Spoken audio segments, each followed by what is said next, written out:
This episode is brought to you by our sponsor, Nightbloom Vodka. Nightbloom is an American-made craft vodka of the highest standard. Nightbloom offers a diverse range of extraordinary blends using artisanal ingredients to create a truly unique taste of vodka. Check out their three main vodka lines, Nightbloom N1, N2, and N3, all curated for different taste buds. Make sure to grab yourself a bottle of Nightbloom before your next pay-per-view watch at nightbloomspirits.com.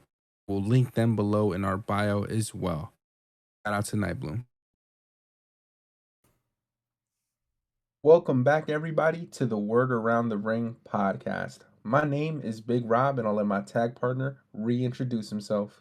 And I'm King Jess, but you already know that. This would be the part where I'd have something punny to start off, but the vibe has been different since Saturday. We all know what the word around the ring has been since, so Rob, big guy, as the biggest Cena fan I know, let's not waste any more time. Walk us through what you felt the night your hero sold his soul. What a way to start the show. Definitely not the way I wanted Elimination Chamber to end with. Definitely a surprise, but we're going to get into it here. Of course, the selling point of the Elimination Chamber are the two Elimination Chamber matches, but want to get into it a little bit differently today. We'll start off with the final moments of the men's Elimination Chamber match. The last two opponents in the ring who were legal were CM Punk and John Cena. While both men were recovering on the floor, trying to get their act together to give each other one last fight for the final spot for victory, Seth Rollins decided to curb stomp CM Punk while he laid on the floor. Um, this provided the opportunity for John Cena to take full advantage of the situation and put CM Punk in an STF. And it was a nasty looking STF, one of the more most recent STFs and submission holds where I felt genuinely concerned for the guy taking the move. Cena had him deadlocked. He wasn't letting go. He knew that he had his WrestleMania moment, his main event in sight, and so he was choking the life out of CM Punk. But I must say, CM Punk, a trooper, a true soldier. At no point, even when the lights were going out, when the eyes were closing, when his air was no longer filling his lungs, he didn't quit. He didn't give up. The referee had to pick his hand up and let it fall to the ground to call the match because CM Punk did not die.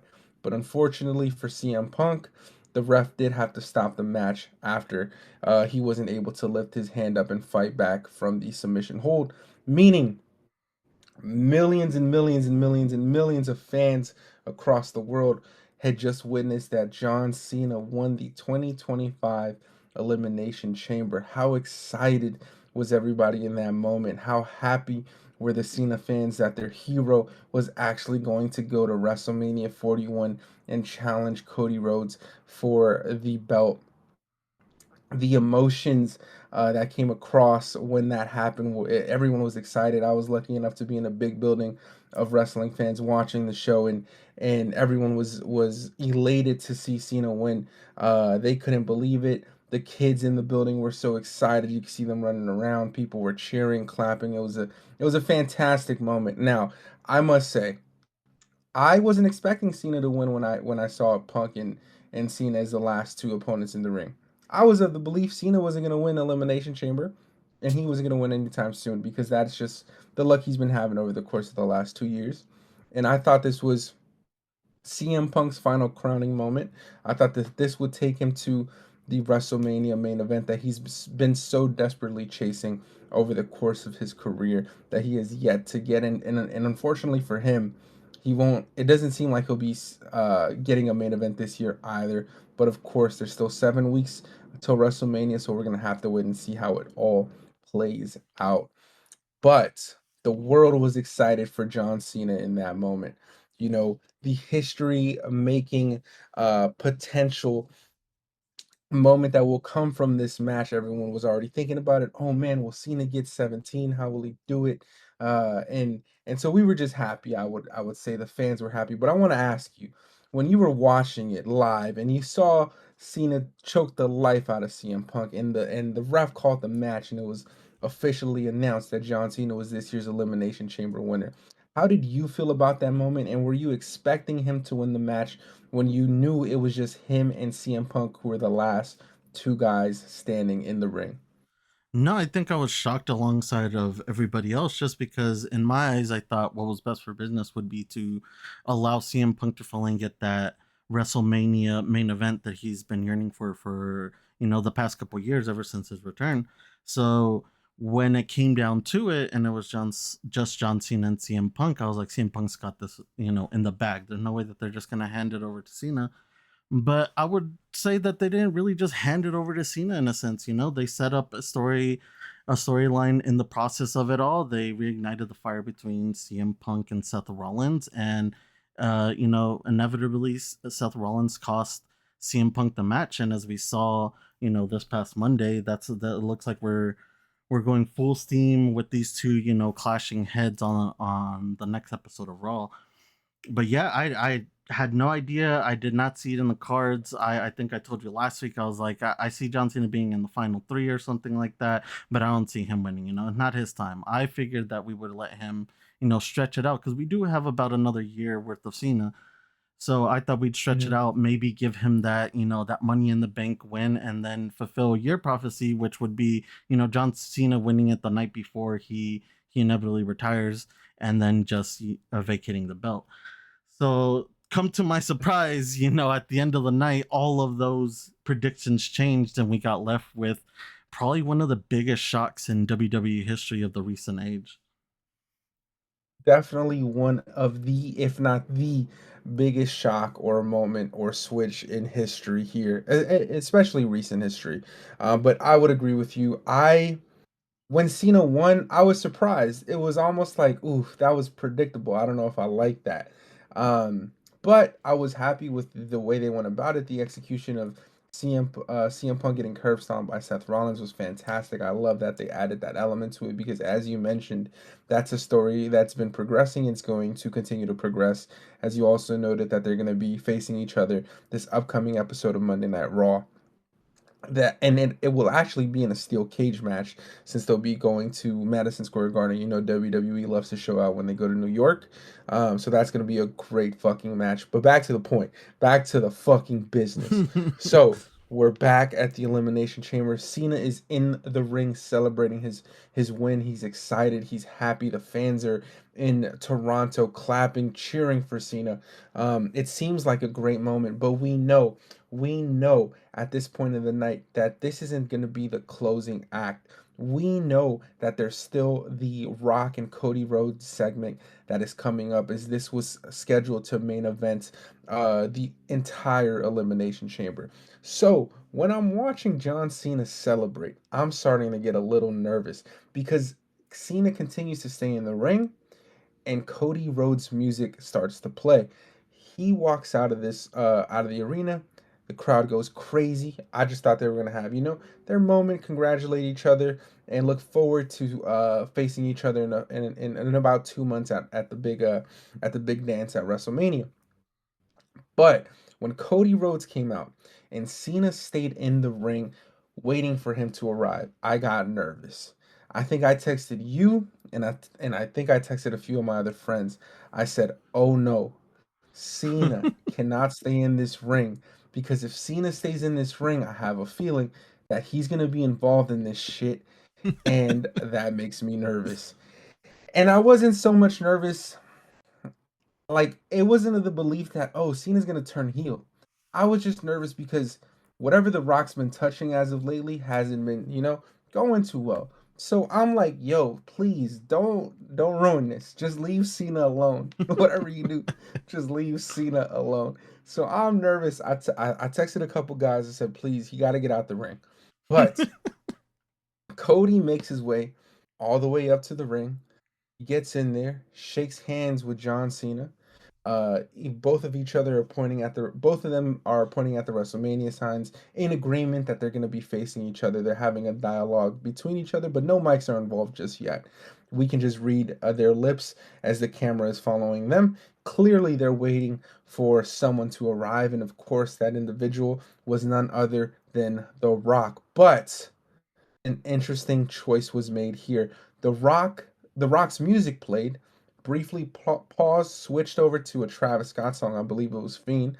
Travis Scott walked out, as we knew he was advertised to be at the pay-per-view. I was of the belief he was going to do what Jelly Roll did at SummerSlam and, maybe perform a song.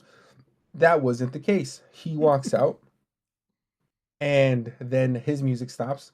The Rock music plays, and now The Rock walks out. And now The Rock is walking out. He's sporting this attire that was very similar to what he was wearing night 2 of WrestleMania when he tried to help out his cousin Roman Reigns, but he was wearing an all black, like Elvis bedazzled styled fit. I don't really know how to explain it, but I'm not gonna hold you. It was kind of tough. I was rocking with it. I was like, all right, Rock, I can see you got that shit on. You looking good today. I could fuck with the fit. But anyways, he walks out. He's joined with Travis Scott. Has his sunglasses on. He's about his business. He is here for one reason only, and that is to claim and take Cody Rhodes' soul. We knew that the decision was going to have to be made this night, Saturday night. Would Cody Rhodes be selling his soul to become The Rock's champion? The Rock finally came to get and collect his decision. So he walks up to the ring. Now I'm nervous. I'm like, oh shit. John Cena, The Rock, and Cody Rhodes are all in the ring together, and Travis Scott for whatever fucking reason. So all 4 men are in the ring now. Rock grabs the mic. He does his shtick. He tells the people they know why he's here. He says, Cody, tonight's the night where we become brothers, where you give me your soul and we go on and we take the world. We take over the world together. I'm going to give you everything you ever wanted because you're going to become my champion. But if you don't, this is going to be the second night that the dream dies. When he said that, The Rock had a weight belt, the weight belt that he had in the previous episode of Friday Night SmackDown, with the date of Dusty Rhodes' death. And the belt also read Cody's soul, if I'm not mistaken. So The Rock was just referring to Dusty Rhodes' passing. This would be another night of death in your family, I'm assuming is what The Rock meant. I'm watching, I'm like, all right, brother, gotta relax. You're talking a little crazy about about a dead man, but whatever. So he's telling Cody this, he's selling the spiel, and finally he says, what, Cody, now's the time.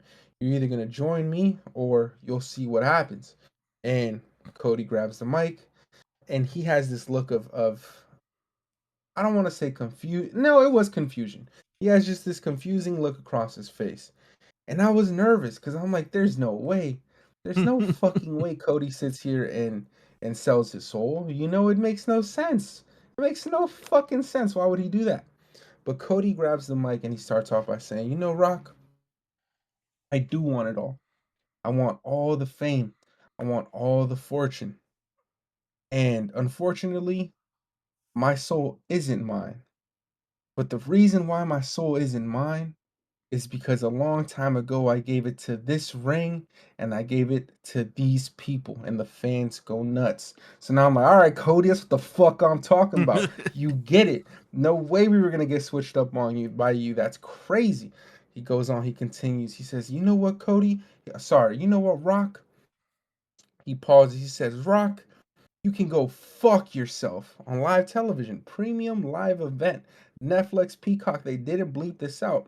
The whole world heard Cody tell Rock to go fuck himself. All the kids that were watching with their parents heard that too. I'm sure some parents were very upset, but it was a great moment. It was a fantastic moment. The pop that it got in the building was amazing. The crowd went nuts. I was hype. I said, oh yeah, fuck yeah. People started clapping. I was excited. I said, yeah, fuck The Rock. That's right. No one likes The Rock anymore. And it was a great moment.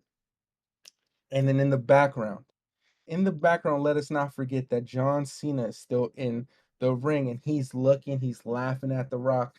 He's pointing at him, making fun of him, and he's being a character in the background. And so now I'm like, all right, bro, relax, because now I'm really getting nervous because why Cena's so excited, right? And so Cody is celebrating him telling The Rock to go fuck off. The Rock is clearly pissed. He's standing in the middle of the ring. He's just in shock. He's like, yo, I can't believe this little white boy just told me to go fuck off. I'm the boss. I'm the final boss. I'm on the board of directors. That's how The Rock was feeling. And so Cody and John are hugging. The Rock is in disbelief. John leans into Cody Rhodes to give him a hug. So Cody has his back to The Rock. John, though, is facing The Rock. They look at each other, and John's smile turned into just a frown. He became stoic. The camera zoomed in on John Cena's reaction while Cody Rhodes couldn't see his face. Rock and Cena locked eyes. Rock slit his throat the same way he did when he returned that bad blood. He did a little gesture to Cena, and that's when we knew Cena and The Rock had been in tandem. Cena backs up. He looks at Cody and he kicks him straight in the nuts. And that was the nut shot heard around the world.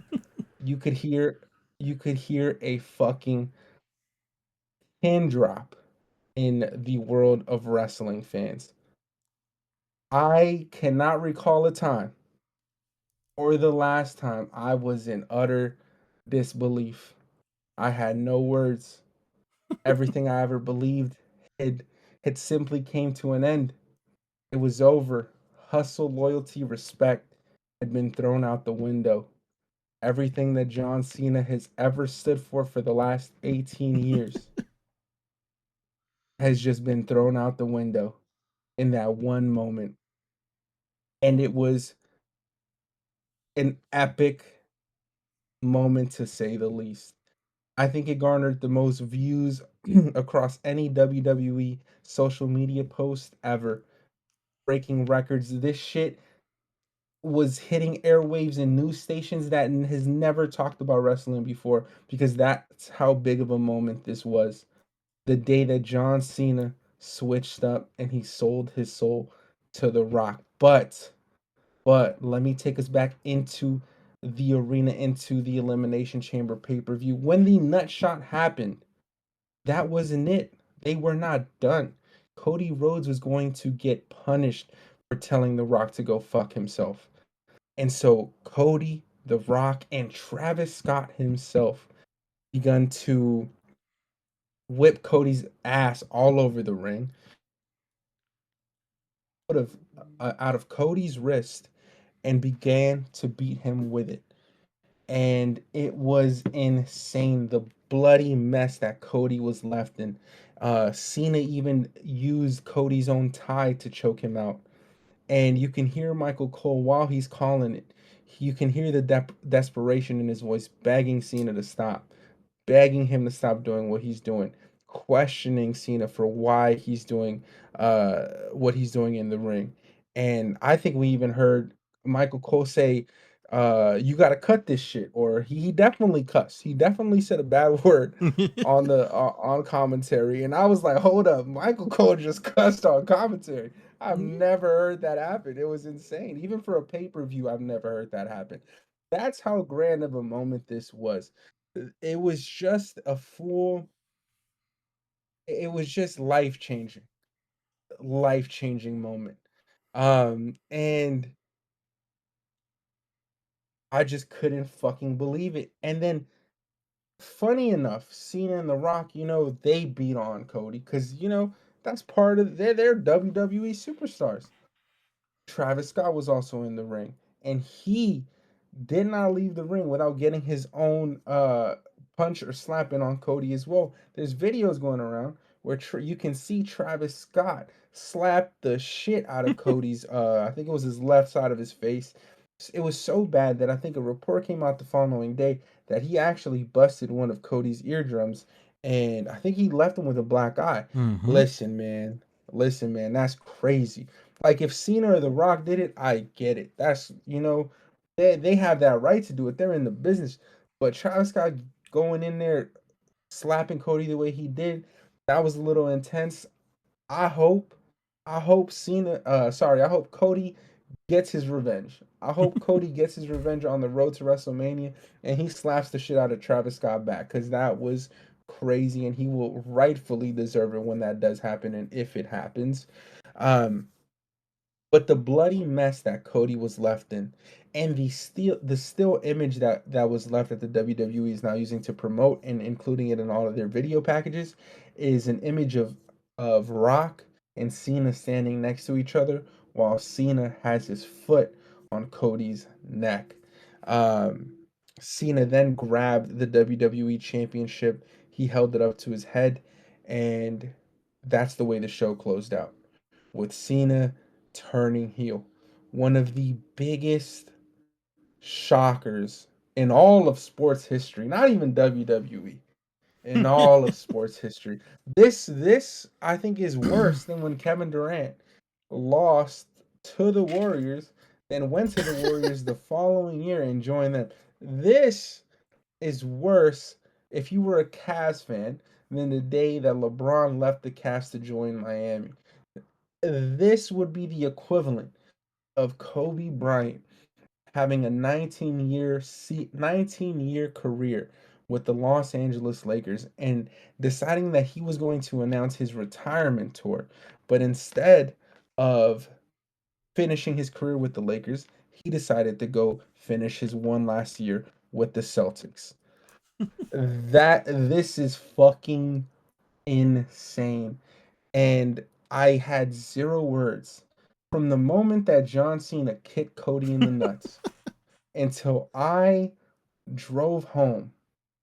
I had zero words. I was speechless. I could not believe what the fuck I was watching. And not because of the decision that was made, not because Cena turned heel, so much so. It was just the mere fact that everything he stood for the last 18 years just went down the drain in that moment. And he had been such a straight line. His career was such a straight line with his moral compass. And for his moral compass to just deflate in the way that it did in real time, it was just depressing to watch as a John Cena fan, as a John Cena truther. I have a lot to say on the outcome of it, a lot of opinions on, what's to come. Because all in all, I'm just being emotional. I'm excited to see what's going to come from this. What is going to stem from this moment? I have some opinions on how I would like to see it play out, but I want to hear your thoughts on where you were when the John Cena kick to Cody's nuts happened, when the heel turn that we never thought we would get, especially in the year of his retirement, the retirement tour, the heel turn that I did not see coming. I don't think anyone saw it coming. How did Yeah, you feel in that moment? What were those emotions for you? I mean, this is, I think you said it best. This has to be probably one of the most monumental moments in WWE since probably, if I have to remember, probably since the streak was broken, Um, you mentioned it yourself, the reaction from the crowd right after that nutshot happened, I think would rival that of, the Undertaker taking the pin. So this, I mean, this is not only going to have giant implications for John Cena's retirement tour, but for the road that we have left for this year, because we do have, I think people kind of seem to forget that the end all be all doesn't have to be WrestleMania for Cena, just because we do still have all this time left with him. The WrestleMania won't be his last show. It'll be his last WrestleMania, but it's not his last show. So I love what they did here. We were asking for weeks to give, Cody something stable, something that he can really focus on, to get him to Mania. And I think The Rock and Triple H gave him probably the best heel that he can probably go up against now, with heel John Cena. It's something that, like you said, we didn't ever see coming. I think most of us were under the assumption that this was just never going to happen, especially not during his retirement tour. How is the goat, how is the face of the brand gonna turn evil before he leaves? And I don't think that he will end his career heel. I'll just say that right off the back. I think there is a redemption story to be told here, but it's exciting stuff, dude. I think that for the first time in a long time, WWE is starting to shock me and starting to go in a direction that I can't predict. And it's exciting stuff, even with The Rock being a part of it. I know we mentioned it before. The Rock just hasn't been hitting as great as he can be. as of late. But in this instance, I think I'm just gonna let them cook for a bit and see where they take us, because they obviously have a plan if they ended up pulling the trigger on this one. Let's take it to the back. I'll kind of just run you through my thoughts through the end of the Elimination Chamber up until the kick and everything that happened. When I saw that John was still in the ring and Cody's music hit, I kind of figured, I think I was on the same page as you. I figured that he was just going to come out. He's going to be like, hey, I guess it's you and me, buddy. Let's make it a great Mania. But before even Cody, got to even say a word, Rock's music comes out. Like you said, Travis came out with him. And the whole Travis situation, bro, I'm a fan of Travis. I'll say that right off the back. But even that can't get in the way and cloud anyone from what he did. Whether whether it's a work or if it was a real injury. Reports are saying that it's a real injury. Coming out there and being a part of segments like this is a privilege, and a privilege that you should take with a lot of respect. What he did out there in injuring Cody is just not only a disrespect to our champion, but a disrespect to the business. You're being careless when you were trusted to be brought in for a segment like this. So I really hope that the wrestling fan in me is with you. I hope that Cody gets his look back somehow. I would imagine that there might be a match between, a tag match between, maybe Cody and someone versus Travis and someone. So I do, as a wrestling fan, I do hope he gets his look back. But more than anything, I hope that someone really pulls him aside in the back and tells him, hey, brother, like, when we bring you out here, you got to be professional. And what you did out there was not okay. And I do hope it was a mistake. I hope there was an accident and that these two, can talk it out and, everything will be okay in order to push stuff going on towards Mania. But honestly, the Travis shit, bro, if this is how celebrities are going to act when we bring them out here, then let's just not bring celebrities out here. I think Bad Bunny is probably the gold standard now of what a celebrity wrestler should be like.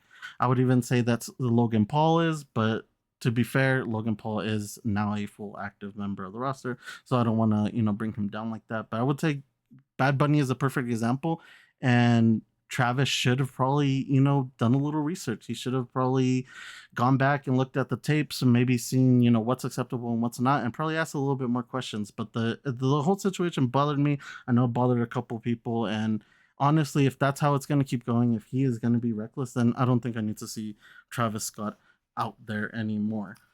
Now, returning back to the events that happened, when Cody did come out, I saw that he was dressed in black, and that kind of worried me a little bit, just because, like I said, at this point, I didn't know what was going to happen. WWE was kind of, turning left and right, and I didn't know where the road was taking us. So when I saw Cody come out in black, I was like, bro, he kind of tends to wear, brighter colors. Wearing black seems a little ominous. And then The Rock came out, and he was wearing all black, and I was like, oh, fuck, dude, is Cody really going to sell his soul at this moment? So I started questioning everything. At this point, I didn't even think, like I said, I think I was past the point of no return with Cena ever going heel. I thought it would never happen. So when Cena was in the ring and he was doing his little goofy stuff, it didn't even come to mind that he would be able to turn heel. I think the point when I noticed that he was going to turn heel, well, not only after you text me, because I pretty much trust your opinion in these kind of things, you have a good sense of premonition when it comes to, kind of figuring out the outcome to this stuff, but also The Rock couldn't help himself, brother. All he had to do was turn away, wait for him to hear the cue or whatever of John slapping Cody's back so he could know he could turn around and give the cue. But no, he was just standing there. He was nodding at Cena. I'm like, oh, brother. I was like, here it comes. Like, The Rock can't wait. And he's giving all the signs. And then he kept nodding his head. He kept nodding his head. And he finally put up the fingers and he ordered the kill. And John Cena went from everybody's hero to the most hated man on earth. But to be honest, I don't even know if he's really being hated on, because when he was doing everything, everyone was cheering for Cena, and it was fucking wild. You would imagine that, everyone would be in shock or, cheering against Cena and cheering for Cody. But to be honest, I heard more cheers for do it again or, you rock Cena than, hey, someone help fucking Cody. So This whole segment is wild. I absolutely love that they went in this direction. It's definitely something that we didn't see coming. I feel like it shocked more than enough people for it to become mainline news for these many days. You know, it's been this long and we're still talking about it. So I'm excited. I'm excited to see where this goes. I'm excited to see how John returns next Friday and if he's gonna be, you know, full on heel, if he's gonna say anything, if what The Rock said during the press conference is true, that he's not going to change up his gear. He's going to come out the way that he always comes out. I don't know, dude. An interesting time to be a WWE fan and a more interesting time to be a John Cena fan. Definitely a fucking interesting time to say the least. I want to ask you something. You brought this up earlier. You said that you think that his arc would be for the year, that at some point he goes back into being a face or being a good guy again. So he'll get over, chasing, going for gold, going for 17. Um, is do you think that's the right decision for WWE to make? To have him go heel here at Elimination Chamber in February of 2025. Mind you, his last match is scheduled for December of 2025. Mm-hmm. That only leaves us for about it wasn't even fucking February, it was March. So that leaves us about 8 to 9 months. And how many fucking times are we actually gonna see him on TV? Being that we haven't seen him more than twice over the last 2 months in what is his retirement tour. Um, so do you think it would make sense, in your opinion, for the WWE to try to I guess put him back in the fans' good graces before he retires? Would you not want him to end as a heel, being that he's already done the whole, good guy shtick for the last 19 years? Wouldn't you feel like this would be a wasted moment if he were to go back or have that story arc to get him back to being a good guy in the next 7 months? No, not necessarily. Just because I just don't see Cena ending as a heel. You know, what a career as a hero, only to end as a heel. Kind of personally, at least for my taste, doesn't make sense. Him going heel towards the end of his career to prove that he can do it all makes sense. And I feel like that this situation is that, right? He wanted to come back and give us a John Cena that we've never seen, or the John Cena that we've always wanted. And heel Cena is a part of that John Cena that we've always wanted to see, that we've always wanted. So I think there's Mhm. still a story to be told with him, you know, going from this beloved hero to this heel, to noticing what he did is not what he's about, and you know, coming back and being that people champion before he finally gives up the belt. And in a way, this can even be, you know, a storyline where they set it up to where he's kind of be giving that mantle over to Cody, you know, kind of giving him the nod of like, you know, you're the future, you're the one that's going to be running this when I'm gone. So there's a lot of story to be told. We have a lot of time, you know, left in this year. And you bring up a good point. Is John Cena gonna be there as much as he has been this past couple months, which is not very much. And I think that if they finally decided to pull the trigger on this storyline, it's because John's going to be back for a reasonable amount of time. I say reasonable amount of time because he kind of, you know, went against that this weekend, is not going to show up at all because he went back to Africa to film a movie. But I'm hoping that that's the end of that. You know, I feel like if we're going to tell the story right, if we're going to do heel Cena justice, he needs to be around and he can't be committing time to any other projects. Come in, give us your last run, you know, and then if you want to go do Hollywood, well, that's your own problem. But if you really want to make us happy, if you really want to care about this business, if you really do care about this business, come back after your Africa trip, give us all the John Cena that we need, and then end your career on top. You know, I feel like that's how this year should go for him. That's how the year should go for him if he was a fucking good guy. But because he's a bad guy, I don't think that's how the year should go for him at all. I So think you he's don't actually think doing a at great all there's a great redemption job. story? No, and there shouldn't be, in my opinion, because Okay. why I'm of the belief of why waste this moment that we just had on Saturday at the Elimination Chamber.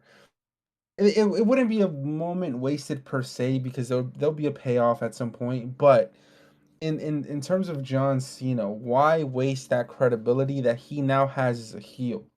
that he now has developed over the course of 20 years to become this ultimate villain for Cody Rhodes. I would not want to see him go back on that and turn back to the people. As much as a John Cena fan that I am, and as much as I would have loved, and I believe that I think I'm of the belief that he should have ended his career as a babyface. This year would have been completely fine and okay. Everyone would have gone home happy with John Cena, doing the shit that we all thought he was going to do. Never giving up, chasing that title, chasing the ultimate heel in Gunther, going that route. Everyone would have been perfectly happy with that route. But to credit to the WWE, they said, fuck that. We're gonna do something different. We're gonna be unpredictable. In John Cena's last year, let's switch him. Let's say fuck it and switch him heel. Applaud to them for, taking that risk. If it pays off, it pays off. If it doesn't, it doesn't. But if the end game is with him going back to where he was, you know, uh, before that turn, I just think it'd be a waste. It'd be a waste, in my opinion, for the guy that he would be facing at WrestleMania 41 in Cody Rhodes. And I just wouldn't want to see it. If he's going to give us this heel character, and then go all out and do that. But that's a decision that you guys decided to make, so you got to stick with that decision. You can't backtrack on that. That's just how I feel about it, because That's it fair. is what it is. And now we're going into WrestleMania. Now there's a lot. There's a whole lot here. A lot of fat that we still have to see play out. I must say, he it was so well hidden, and he put it right in front of our eyes. And I say this because, look, he announced that he was going on tour, his retirement tour, and everyone made it such a big deal. Oh, Cena's gonna be on TV all the time, blah blah blah. We're gonna see him every Monday. People were of that belief. We were gonna get this full year of John Cena. He came out on WWE on Netflix, on the premiere on Netflix, gave us a quick promo, went missing until the Royal Rumble, came back at the Royal Rumble, lost that, and then at the press conference, he called his shot. He said, "You know what? I'm not fucking with no tournaments. I'm not doing none of that. I'm just going to enter the goddamn the chamber, and what is best for business is that I main event WrestleMania." So he made his claim. And up until that point, Cena kept telling the fans, kept telling in interviews, I am undeserving of a WWE title opportunity. I am undeserving because over the course of the last uh 2000 days, I haven't won a televised match. He didn't tell a lie. He hadn't won a match in I don't know how many fucking years. He lost to the likes of Austin Theory at WrestleMania 40. He's lost to Solo Sikoa at every other fucking pay-per-view. He's lost to Roman Reigns at SummerSlam. So we've seen him lose and lose and lose and lose and lose and lose. So maybe it was my fucking fault. Maybe it was my fucking fault that I thought that he wouldn't get tired of losing. Maybe it was me as a believer because he instilled hustle, loyalty, respect into me. Maybe it was my fault for believing that he would stick to his own words, but he fucking didn't. And he was making it clear from Royal Rumble, I don't care about none of that shit. I'm joining this Elimination Chamber, and I'm going to be in it because I am what's best for business. And in that sense, now, do I think that they fucking planned this 2,000 days ago that John Cena would turn heel? No. No. But I think that the cards lined up so well. And this was, I don't want to say the word excuse, but if there was a moment or an opportune time for this to happen, it was this exact moment, and it just so happened to line up. And I must give credit to Cody where credit is due, because the reason why I think, there's been reports, Cena has gone on interviews. He said, I wanted to go heel. I had the shit ready to go. I had the gear ready. I had a new song. But Vince pulled the plug because he said, there's not an equivalent to a baby face that would rival your heel character. There's no one that could keep up with you if you were to switch heels. So we can't do that. Also, you love doing the Make a Wish shit. We don't want to take that away from you. And so they ultimately decided to can that, and we got a little bit of that during COVID when he was doing the Bray Wyatt thing. But they weren't afraid to pull the trigger this time, and the reason why is because they have a generational babyface on the other side in Cody fucking Rhodes. And you were on the money earlier. You said we were asking, we were wondering who would be a viable opponent this year at 41 for Cody. Who could he face that would continue his legacy as this champion that could continue the story of the American Nightmare? And it would be none other than a heel John Cena.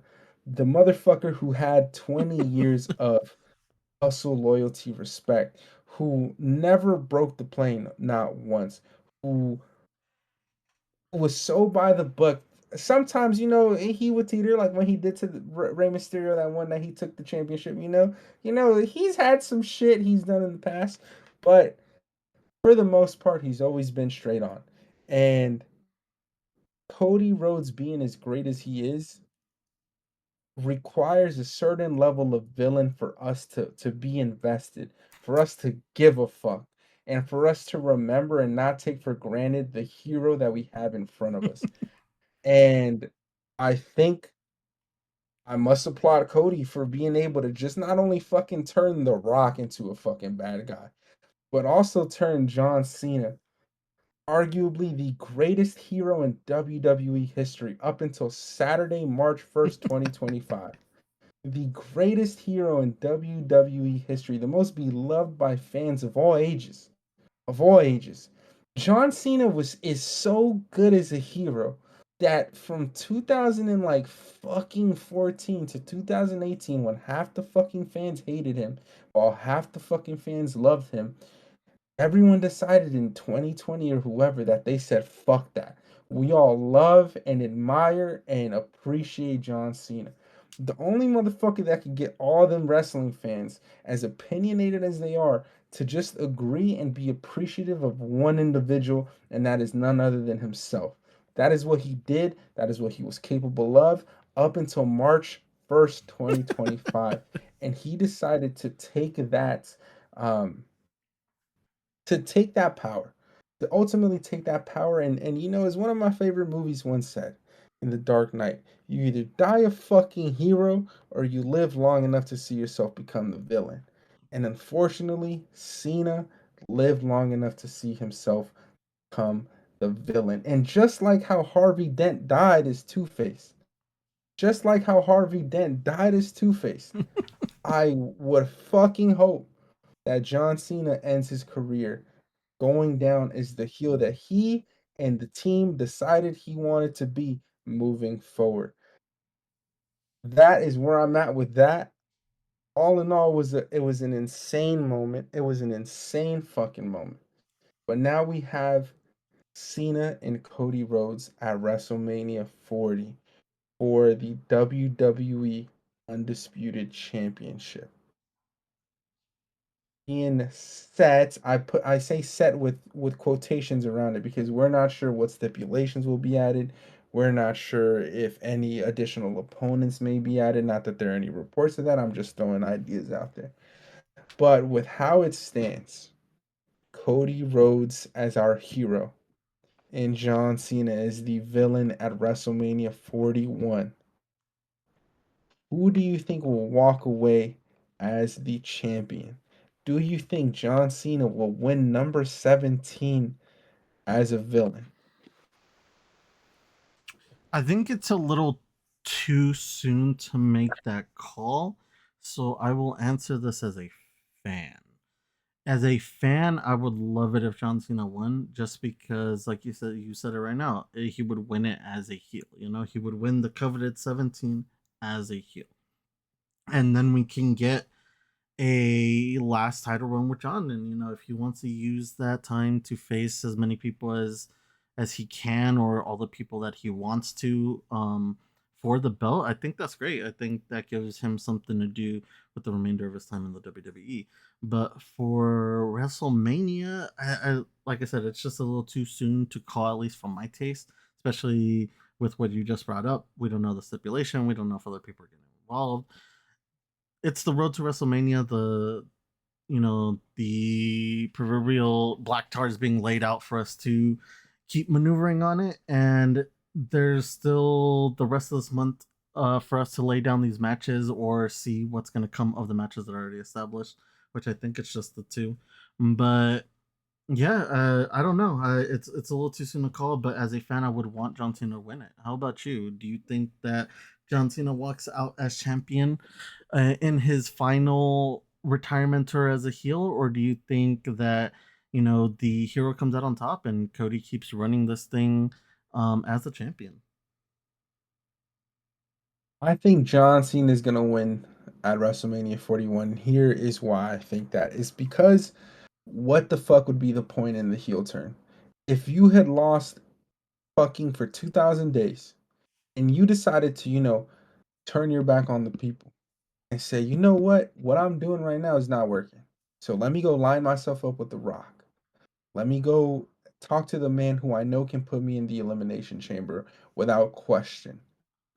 Let me go line myself up with him because he's going to help me get to the main event of WrestleMania. If you decided to do that and lose, it would be a fucking waste. So I don't think there's a choice, really, unfortunately, for Cody.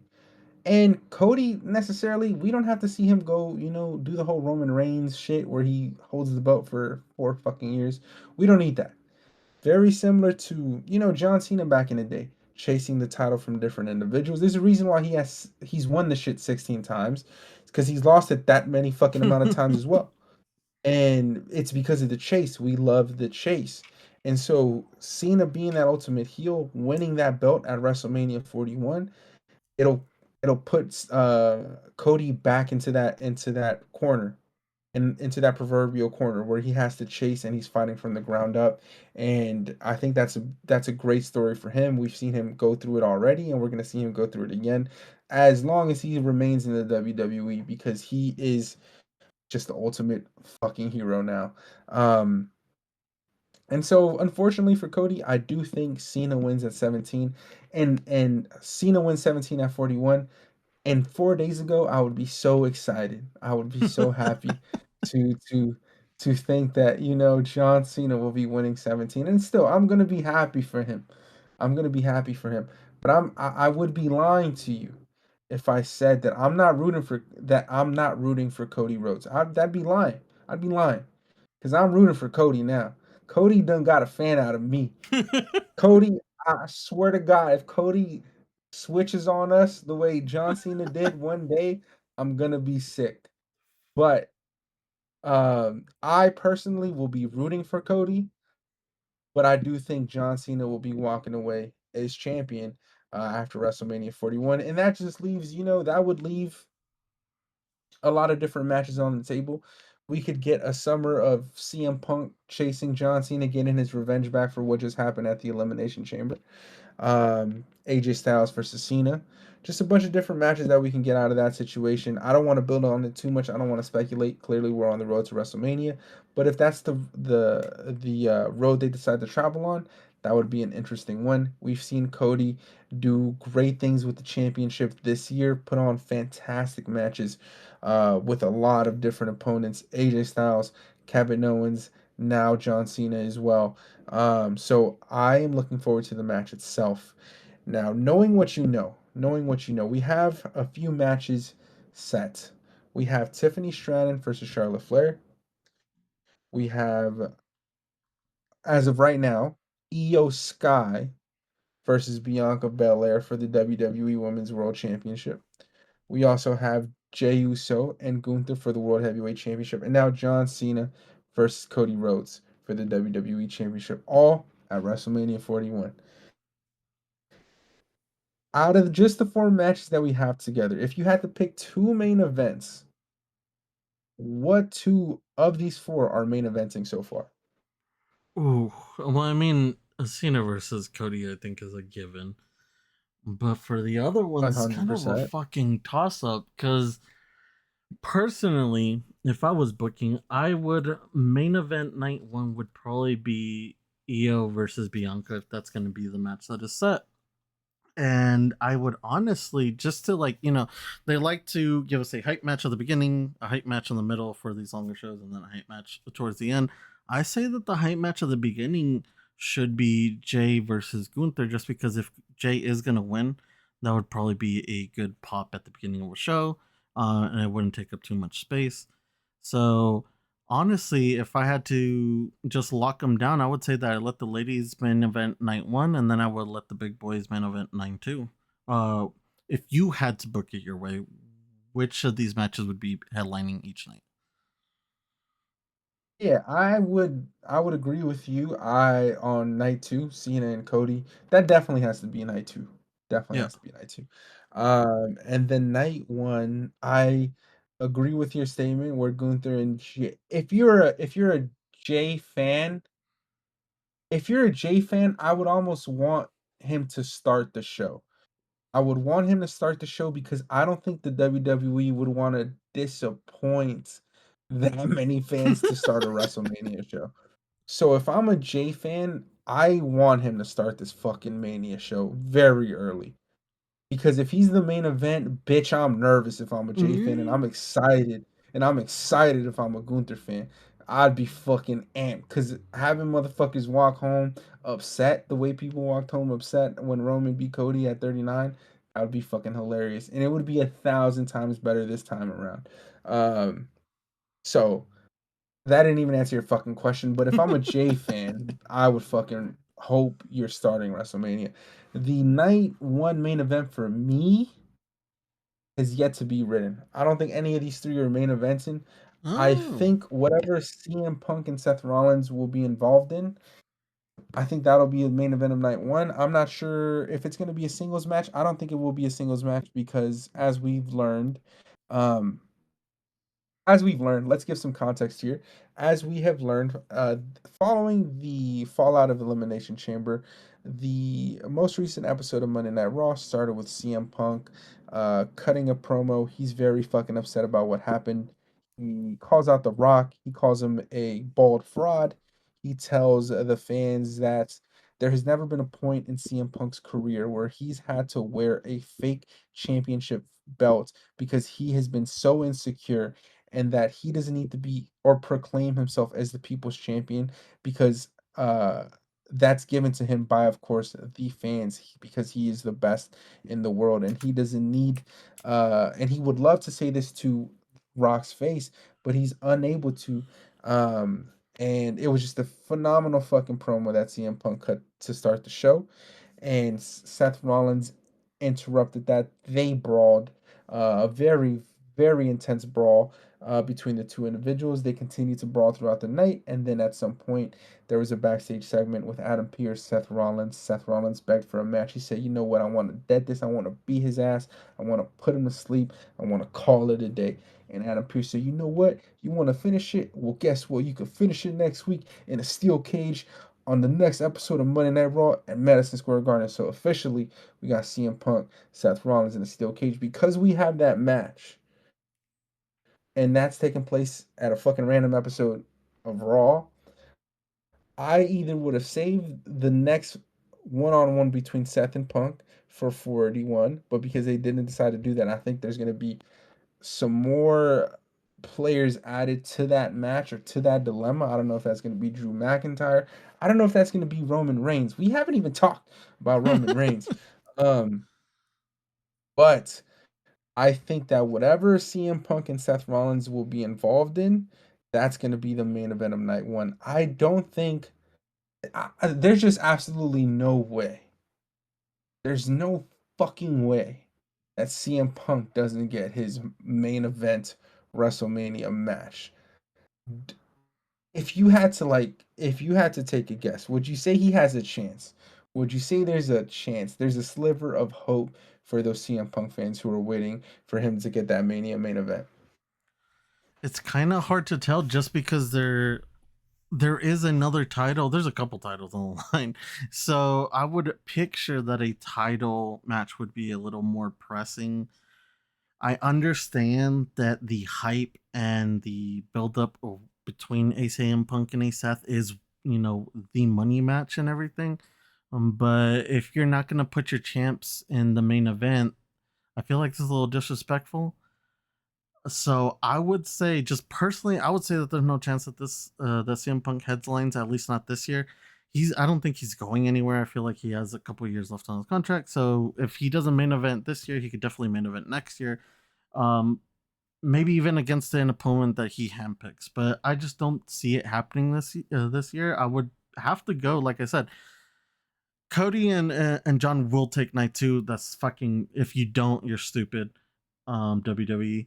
And night one either has to go to the female belt or it has to go to Jay and Gunther. And like you said, if it's Jay and Gunther, you better fucking be nervous, Jay fans, because you don't know what the fuck is happening if that goes on last. If it's Io versus whoever the fuck she's gonna face, then or Bianca versus whoever the fuck she's gonna face, then I don't think that's a bad one either. I feel like you give the ladies a little bit of time to shine, and then, in my preference, Io wins and she's holding up the belt at the end of the night, and she has a WrestleMania moment. So, as for Punk, I don't know, dude. I just don't see it happening this Mania. Fair enough. I just think how many times can you tell somebody, maybe next year or maybe next promotion, maybe the next cycle, How many times can maybe we on tell that Drew next. McIntyre you'll win next time? Hey Finn, you'll win next Hey, time. I agree with you. That's what I'm saying. I agree with you. At some point, something's got to give, and I think I hope I'm not putting false hope out there, but I think there's a chance that whatever CM Punk is involved in will find its way sneakily to the main event picture. But I am excited to see where the steel cage match plays out. I have a prediction. I'll save it for later on. Um, but moving back onto the Elimination Chamber, got to talk about, of course, the women's Elimination Chamber that I want to touch upon with Liv Morgan, Naomi, Bailey, Bianca Belair, Alexa Bliss, and Roxanne Perez as the six opponents who were in the ring for this spectacle of a match. To start this one, it was Naomi and Liv Morgan as the two first individuals that were going to start the Elimination Chamber. And right when the match started, the bell was about to ring. But before it did, and Naomi and Liv were running around the ring getting ready to lock up, Jade Cargill, after going missing for, I don't even know, how long has it been? 4, 5, 6 months? Going missing for a few months following um, an attack by a random individual that we have yet to find out who it was, but we were made to believe that it would have been Liv Morgan. So Jade finally shows back up. The crowd pops. It's like the first 10 minutes of the Elimination Chamber, by the way. Um, and she looks menacing. She has all black gear on, while her former teammates Bianca and Naomi have all white gear on. She looks pissed.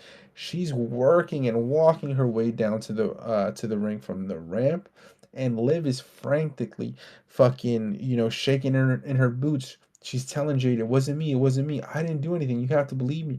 And Jade looks at her. She mumbles something. I think she said, "Oh, it wasn't you."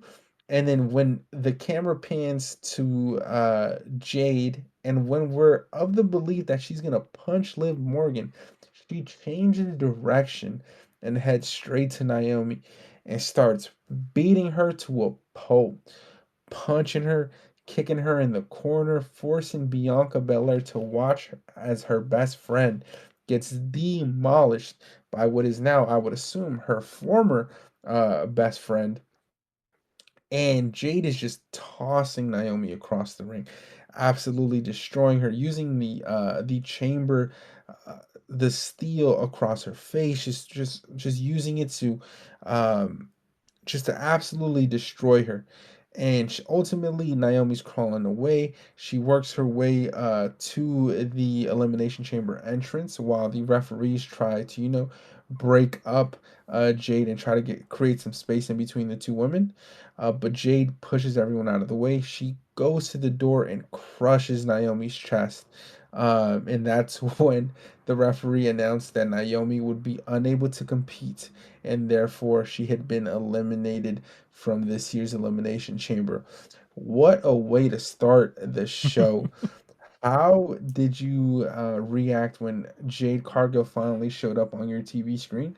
And when she was working her way down to that ring, were you of the belief that she was going to attack Liv Morgan? And when she turned to Naomi, were you excited? Were you surprised? What were those emotions like when you watched that happen? I definitely didn't think that she was gonna attack Liv just because I feel like I, for some reason, believed Liv when she was like, "We didn't do it," you know. Because at first she kind of alluded that it was them, and then slowly as the weeks kept going by, she kept saying like it wasn't us. We had no involvement. She repeated it multiple times to Finn Balor. So, and just based off of like what we had seen, what we have been hearing, the rumors, I kind of just figured, okay, you know, Liv is clean. So when Jade finally came out, first of all, I didn't think that she was gonna pop this soon. I didn't think that we were gonna start the show off with a fucking bang. I thought that Jade would probably come in, you know, like mid match. We'd hear her music pop, probably when Naomi and Bianca are in the ring, you know, are about to face each other. And then you have Jade come out, bust the chamber open, and attack who was responsible.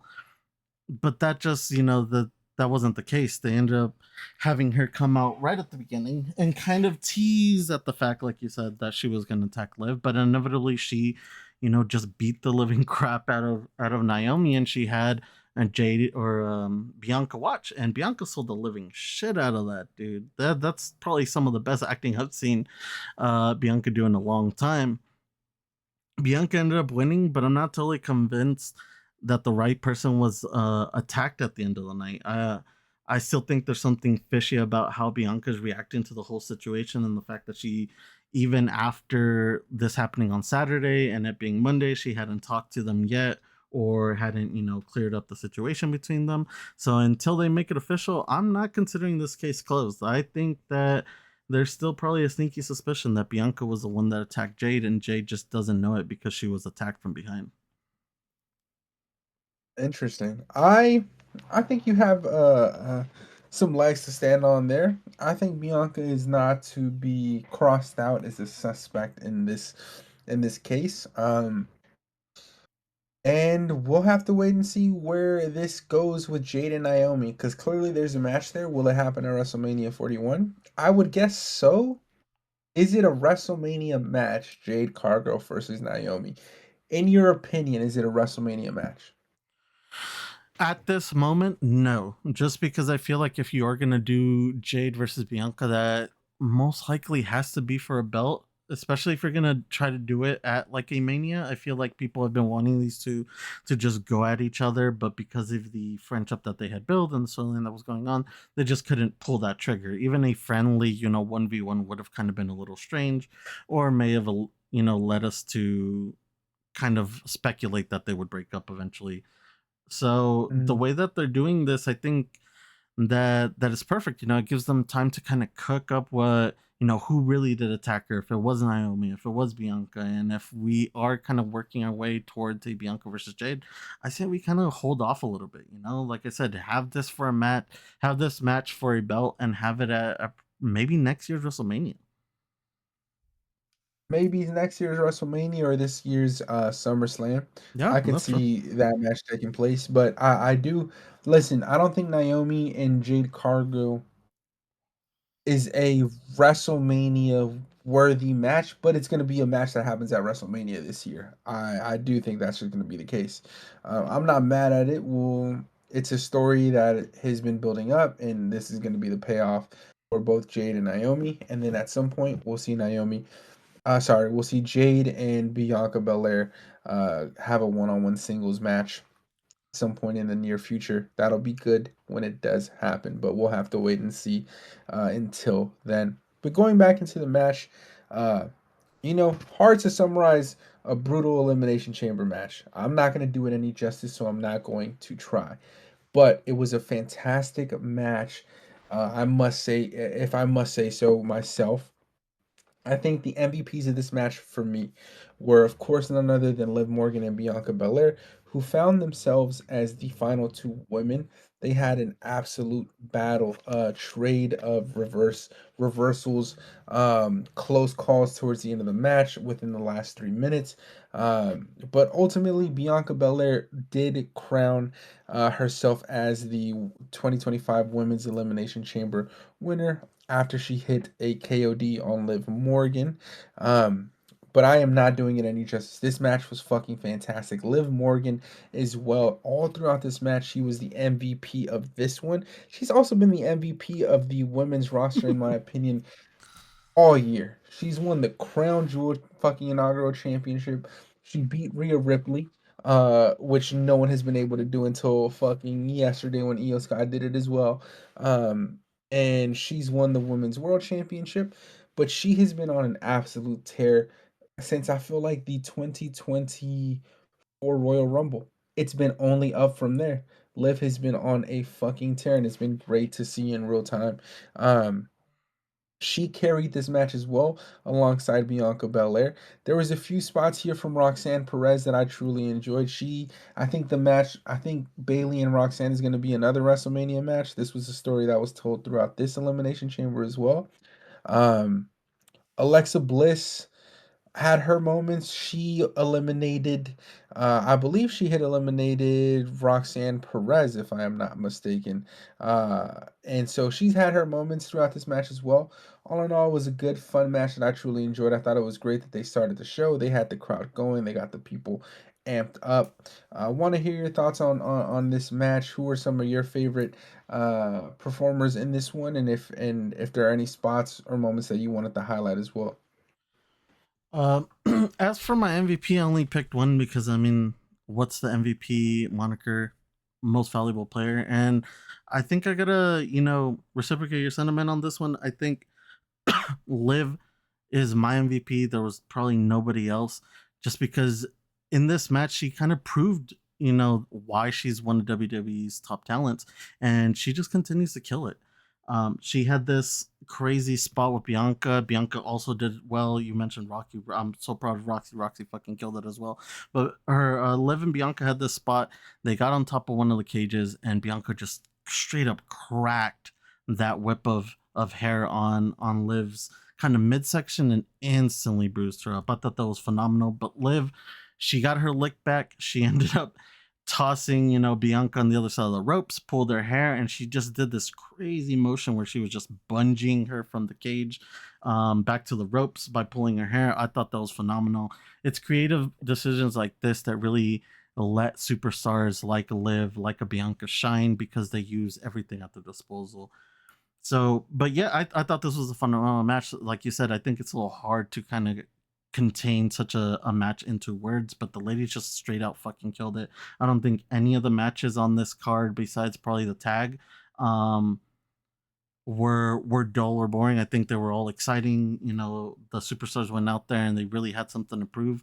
And I wasn't bored throughout this elimination chamber, which is shocking because there's been some in the past where I kind of doze off or there's not a lot going on, but this chamber really had me hooked.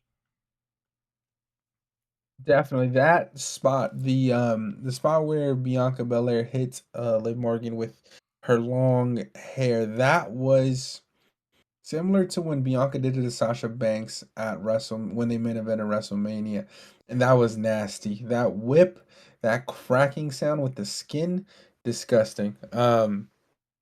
And you could see the instant bruises you mentioned on Hmm. Liv Morgan's stomach, and it was just nasty. But Liv ate a few shots this match. She's a soldier. She's a trooper as well. Um, Ultimately, this wasn't her call or wasn't her match, wasn't her win. I didn't think heading in here I didn't think Liv was gonna win it. I thought she had a chance, but she's had way too strong of a year for them to also give her the elimination chamber. So when I saw it was just Bianca and Liv, I was excited. I thought Bianca had the best chance, and she did. She turned her luck into fortune and won, and now she's gonna be facing Io Sky at WrestleMania as it stands right now. But I think Rhea Ripley's gonna find herself back into that equation, into the title picture. I think that's gonna be a triple threat. Um, in all, was a fantastic women's elimination chamber and started off with a bang, continuing a very important story with Bianca, Naomi, and Jade Cargill. I'm glad to have Jade back on TV. She dropped a fantastic, a sick video on her social media. I think it was on her Instagram and her Twitter pages, sorry, X pages. Just a quick video of just her making her return, letting people know that she's not here to play. You know, people will are going to respect her, and she's coming for someone's crown. We'll have to wait and see who that is. If it's Rhea after, if it's Bianca after WrestleMania 41, that would be great. Or if it's Tiffany or Charlotte Flair, that was a match that they first teased when Jade Cargill had first debuted on SmackDown, was Charlotte and Jade.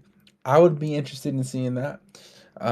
So I'm just glad to have her back on TV. If she was injured for real, I hope that she's nursed that injury, and I'm just glad that she's back, and now we can continue her progression as we head into WrestleMania. Moving on to another insane match in at the Elimination Chamber. Sami Zayn versus Kevin Owens in an unsanctioned match. These two individuals are best friends who have wrestled each other, who have come up in the independents together in Canada as they work their way to the WWE. These guys have been all over the place. They traveled the world together. They've wrestled plenty of times before, but this time it was a little different. It was an unsanctioned match following an attack, a brutal attack on Sami Zayn by Kevin Owens when he hits that neck breaker on him following the match with CM Punk. This was just an absolute brutal match. These two individuals try to fucking murder each other. We saw barbed wire, wrapped chairs. We went into the crowd and fought each other using all sorts of weapons, trash cans. Even Sami Zayn went through two, not one, he went through two tables stacked on each other. These guys were trying to murder each other in front of their home country. Um, and ultimately, Kevin Owens did pull off the victory here. He, after just whipping Sammy's ass for the better part of, a 30-minute match, I would say it was 2010. I'd say 20 of those minutes was Kevin Owens beating Sami Zayn's ass. 10 minutes was Sammy fighting back. But the way this match ended, Kevin Owens hit two power bombs on the edge of the ring, sent Sammy back into the ring, took the pin there, and won after a brutal match. But he wasn't done beating on Sammy. He wanted to make it a point that he was gonna have Sammy pay for the betrayal that Kevin Owens felt, and so he went over to the mat and he started to expose the floor. He wanted to power bomb Sami Zayn on the concrete floor of the stadium. But as he was doing that, someone's music who we haven't heard in a few months played. And that of course was Randy Orton. Now we've had Jade Cargill return, and now we have Randy Orton returning. Randy Orton returns, the crowd goes nuts. Everyone's excited. We've been waiting for Randy's return. He works his way up to the ring to save Sami Zayn. He finds Kevin Owens. He starts to beat his ass, punch him down a few times. He gets him on the floor and he looks around at the crowd, and we know what's coming. He heads to the corner and he seemingly charges up the famous punk kick. The punk kick that we have not seen since, I don't think I've seen that shit since he punk kicked Vince McMahon in the head. I can't recall the last. I may have been 10. I was probably 12, 13 years old the last time he used this fucking move. And I was so amped when he decided to charge it up. But right before he was gonna connect his boot with Kevin Owens' skull, the officials got in his way. But I am excited because now I know they have lifted the ban and that punk kick is coming. And when it does finally connect, that's going to be a great moment. And it's definitely going to happen at 41. And when he punk kicks the shit out of Kevin Owens, it's going to be great. But we get Randy Orton returning following the match between Sami Zayn and Kevin Owens. I know that was a lot of information to throw at you. Wanted to get your thoughts on the match first as a whole, Kevin and Sammy. Were there any spots that you enjoyed? Anything that made your skin crawl a little bit? Any point where you were nervous for either superstar? Honestly, I mean, if we're gonna talk about the match real quick, honestly, I kind of wish that it was a little bit more brutal. I'm not gonna lie. Regardless, the match was great. You know, I think it's hard for Sammy and KO to get into a ring and not do a great job. You've mentioned it before. They, came up wrestling together in Canada, and they've been in these indies together for a long time, especially now on, a big company like WWE. They've still kind of maintained some type of relevancy in each other's, storylines here and there. So going into this, I knew that we were going to get a barn burner, and that's what happened. I just wish that they would have probably gone a little bit more to the extreme. There were some big spots in this match, and I could appreciate those, but I kind of felt like just knowing the history between these two, knowing what they can do, I felt like they left a lot desired on the table, So, but with that being said, the match was still a good match. And I think the important stuff that came from this was the end. KO actually won, and that's not bad. You know, Heroes don't always need to win. I know that going into this, you had Sammy winning because you're a big Sammy fan, but I thought that this would be the opportune moment for KO to win, not only because he does need a big win under his belt, but because have we knew Randy was coming. Randy doesn't like missing Mania. So we knew he was coming, and what a more opportune time than to pop him back than to, start teasing the lick back he's gonna get on KO. I'm excited with you. When he came out there and he started charging up that punk kick, the first thought in my mind was, is the unbanned list even a thing anymore? Because between package pile drivers, Canadian destroyers, uh, fucking 540 splash on this Monday night, I think it was Monday Night Raw, maybe on SmackDown. Um, most of these moves that we used to, consider these dangerous moves or these moves that they couldn't use, it just kind of seems like we're starting to use them again. And I'm okay with that as long as they're being done safe, and, the punk kick in the hands of someone like Randy Orton will 100% be safe. I'm just ready to see it. I knew that they weren't going to blow their load having him punk kick him here. I know that that's going to happen at Mania. And like you said, when it happens, it's going to get a massive pop. So I'm excited. This is, kind of just laying the road down for KO and seeing what he's going to do at Mania. So I'm excited for that. I'm just excited in general that we're finally getting these story lock-ins, and we're really getting to see what stories we're going to get to build going into Mania. Randy Orton being back, you said it yourself, he wasn't gonna miss a WrestleMania. We're gonna get the Randy and Kevin Owens match for sure. I wonder what stipulation that will be. I do think that we'll have a stipulation, somewhere maybe along the lines of a no disqualification. Maybe it's a last man standing. I could see that for those two. Um, Honestly, I wouldn't but mind seeing between these two, just off of the history and what's to come. I wouldn't mind seeing an I Quit match between these two at Mania, you know, or maybe we haven't had one of these in a long time, but like maybe a who gets to pull off the finisher first type match, and just let these two go at it and let them just settle their beefs. KO kind of seems like he's on this like specialty match tour, and I'm fucking with this. So yeah, I'm with you. I don't think that this will be a regular match at Mania.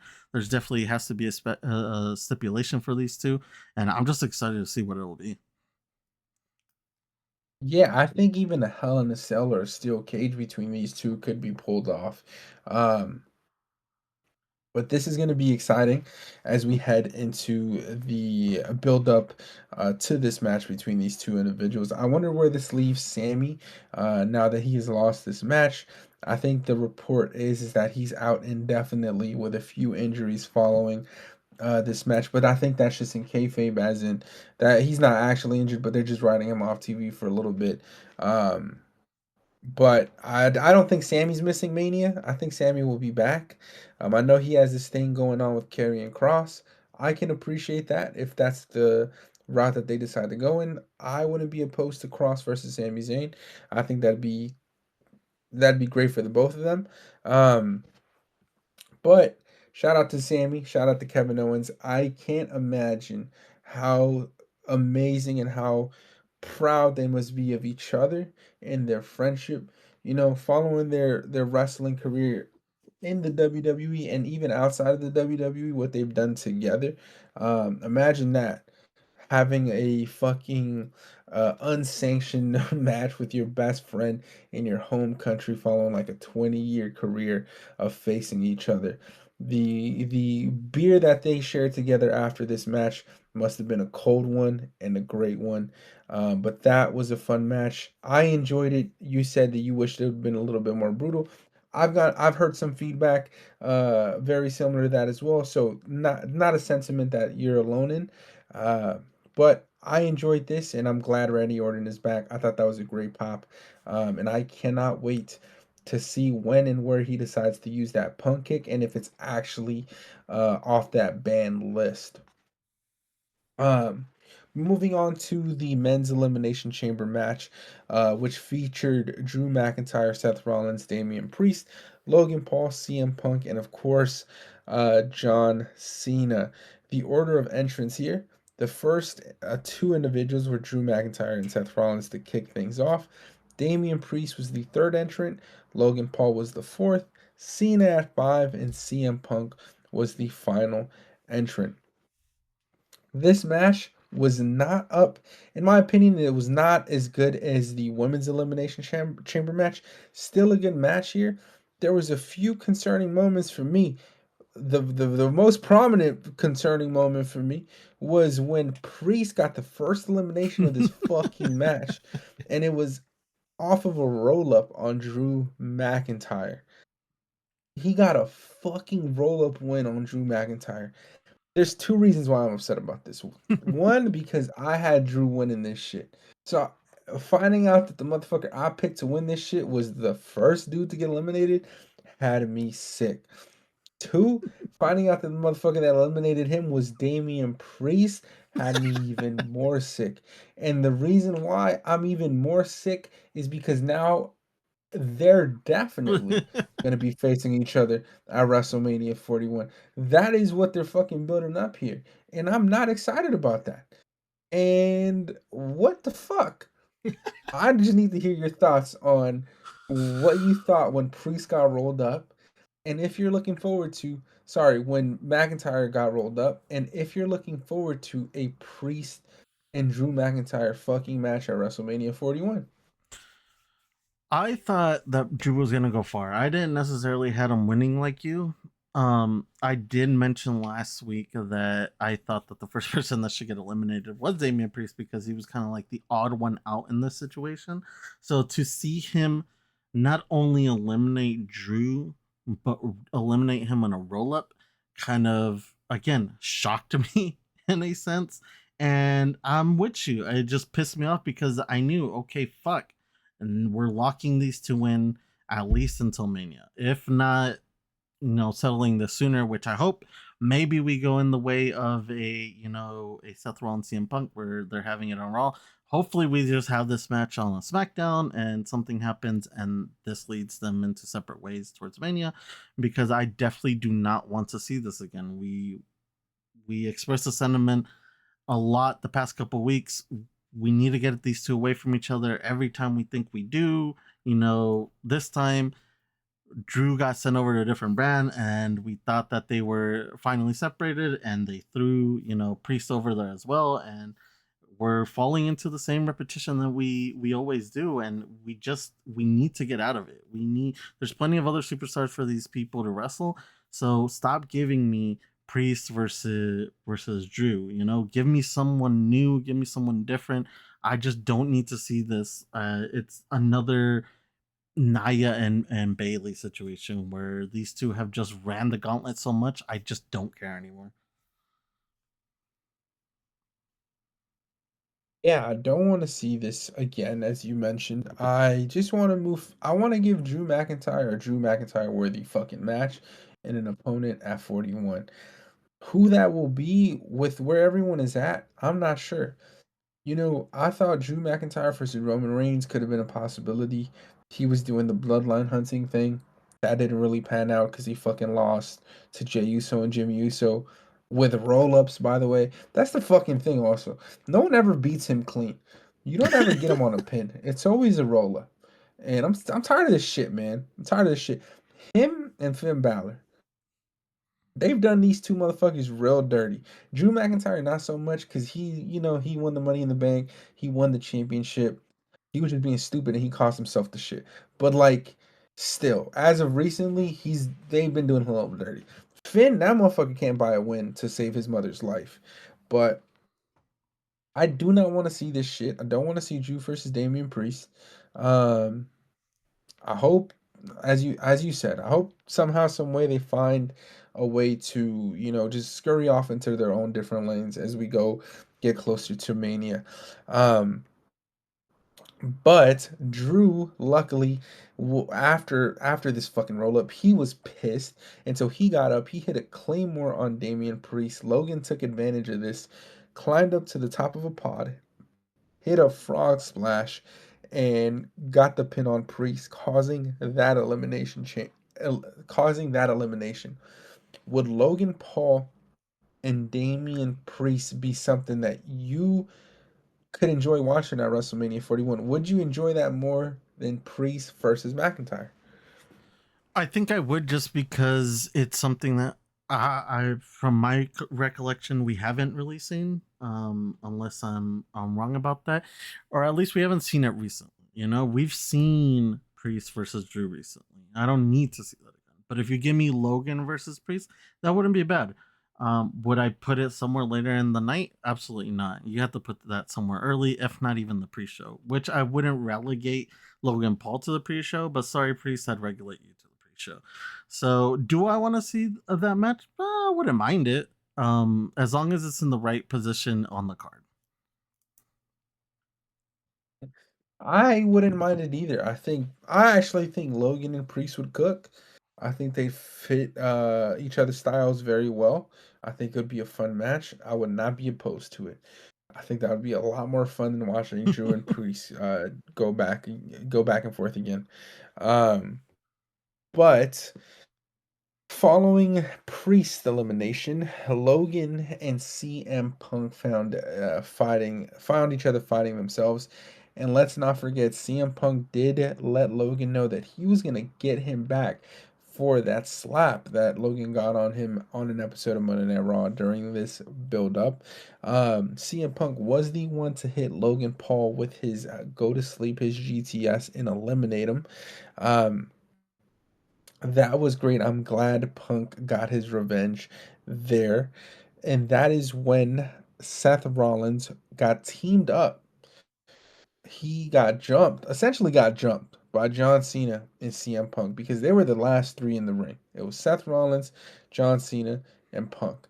Rollins got in his own way because while Cena was trying to go at Punk, Rollins got in his way. He said, "Hey, man, this shit has nothing to do with you. I'm gonna beat his ass. You go stand in the corner or go film a fucking movie somewhere. But this shit has nothing to do with you. I'm gonna go over here. I'm gonna beat his ass."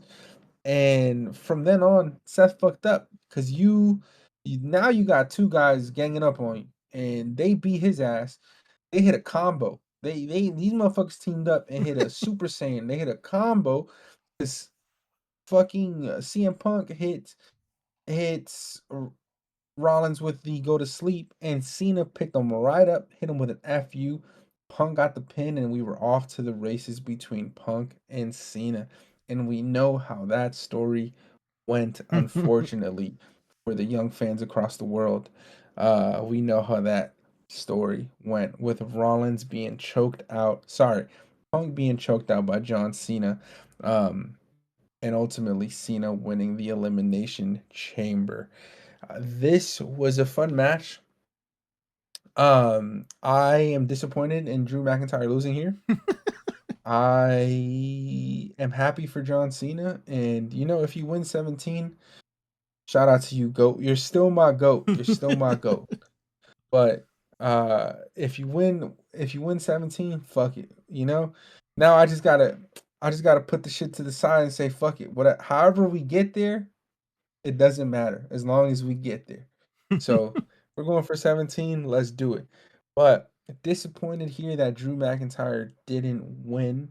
It is what it is. We'll see where his story plays out.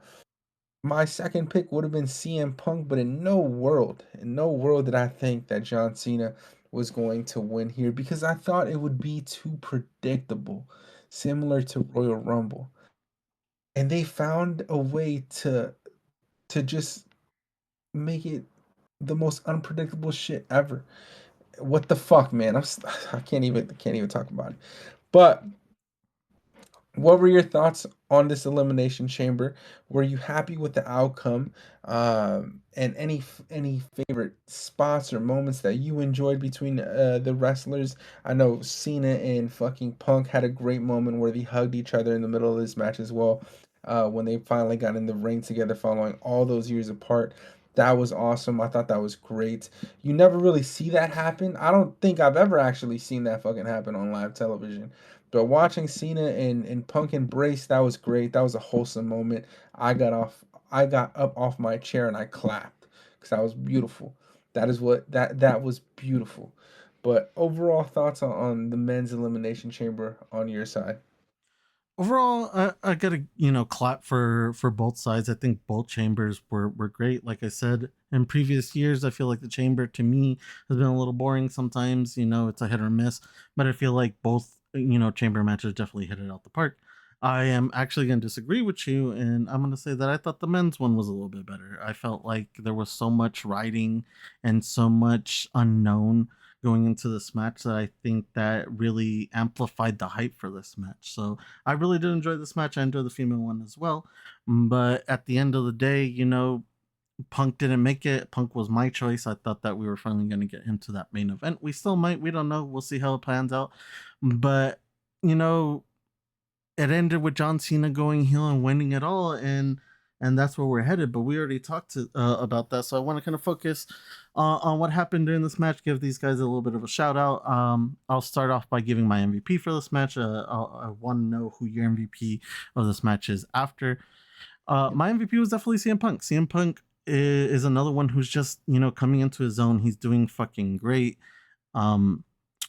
He had a couple spots in this match where that got me a little excited. I hate that there's a possibility now that we might not ever get these two to team up, but I think all the tag team moves, you had brought it up, all the tag team moves between John Cena and CM Punk were crazy. I feel like they were working in such sync that having them in a tag match against someone would have been great. I don't know if we'll have the time with that just because of how the storylines are going, but these two definitely fucking worked great during this match. CM Punk, he had a couple funny moments where he was having troubles with the lights in his pod, and the crowd was cheering him for to fix it. I thought that was pretty hilarious. Another pod moment that really caught my attention was Logan Paul. He had noted that Drake was somewhere ringside and he could see him, so Logan Paul did what Logan Paul does best and he trolled. He ended up writing OVO on one side of the glass pane and humble on the other, which I'm guessing is a little dig towards Drake. So I thought that was pretty funny. Logan Paul, he's gonna have a phenomenal year, and just stuff like this, the creative juices flowing, gets me excited. I feel like he's got a lot to prove this year, and he's gonna show us what he's all about. Um, Other than that, though, I would say that this was just a solid Rumble match with an ending that I don't think any of us saw coming, but I'm excited of what will come from it. A heel Cena is definitely not something that I thought I would ever get, especially in 2025 during his retirement tour, but it is a welcome surprise, and I'll say it, Mr. Rock, I will enjoy the ride until you fuck it up. So don't fuck it up. He's gonna find a way to interject himself a little too much, and he's gonna fuck this up. But until then, I'm gonna just have to see where the fuck we go. But CM Punk did have a fucking match. I didn't do it any justice. This he fucking kicked out of everything. He kicked out of curb stomps. He kicked out of the FU. He kicked out of a few fucking moves, man. I think he kicked out of a pedigree. Just a bunch of shit. He was just not losing, and they're protecting the fuck out of CM Punk because that brother, he took a curb stomp to the steel off the mat, and then he got choked out by John Cena. It's the only way he could lose. So they clearly feel some type of way about Punk. They're protecting him, but he ate every finisher and did not care. I thought it was the funniest thing. Um, MVP of the match for me, I'd have to give it to I'd have to give it to CM Punk and Seth Rollins. Unfortunately, McIntyre wasn't in the fucking match long enough to earn the MVP. Priest, all he did was roll him up. Logan, surprisingly, Logan, I feel like he's had stronger outings. Last year's Elimination Chamber on his behalf was a stronger outing, in my opinion. Um, but he did his thing, hit a few frog splashes, didn't have that many of high flying moves as he usually does. Seth, I just love the curb stomp. Shout out to Seth. He's an ultimate hater. You know, he knew he lost. He knew he lost, and he made a promise. He said, "If I lose, I'll make sure you're not winning and making it to WrestleMania. I'll make sure you're not getting that main event spot." So, ultimate hater. Shout out to Rollins just for that alone. I might put him over Punk during this match, because he was in control of that full outcome there. John Cena better fucking hug and give. If there's one person that John Cena treats well during this heel run, it's Seth Rollins, because he's the one that got you that win. If it wasn't for him, CM Punk would have had you going to sleep. But shout out to Seth. All in all, a fantastic chamber match.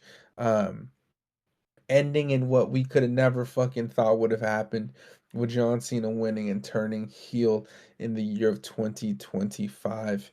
Um, and then the final match on this card, on this Elimination Chamber card, was Tiffany Stratton and Trish Stratus and Nia Jax versus Candice LeRae. I don't know what Trish Stratus has on him, but she got herself a tag match here with Tiffany Stratton, and they found themselves the winners in her home country. So congratulations to them. Ain't not much to say about this match, to be quite fucking honest. I'm just glad everyone walked out safe, and I hope, and I hope, and I fucking hope that this is the last that we see between Tiffany Stratton and Nia Jax for a very, very long time. Let's go. Let's go let Tiffany focus on Charlotte.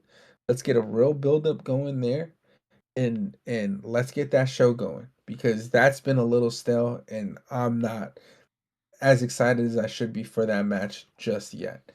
Um, were you happy with the outcome of the tag match? And are you looking forward to Tiffany finally putting Nia past her and focusing on WrestleMania? I'm gonna be completely honest, and this is no disrespect to anyone, especially Tiffy and Trish. This was my bathroom break, bro. I didn't even fucking watch this match. Even on the rewatch today, I didn't watch this match. So I'm just happy that the right people won. There's no reason for Tiffany to be losing, especially in a tag match. I think Trish being I don't think Trish has anything on them. I think what happened was that Trish has been contracted for a couple dates, starting off with Elimination Toronto, because it is where she's from. This was the kickoff of a couple dates that she's going to be doing.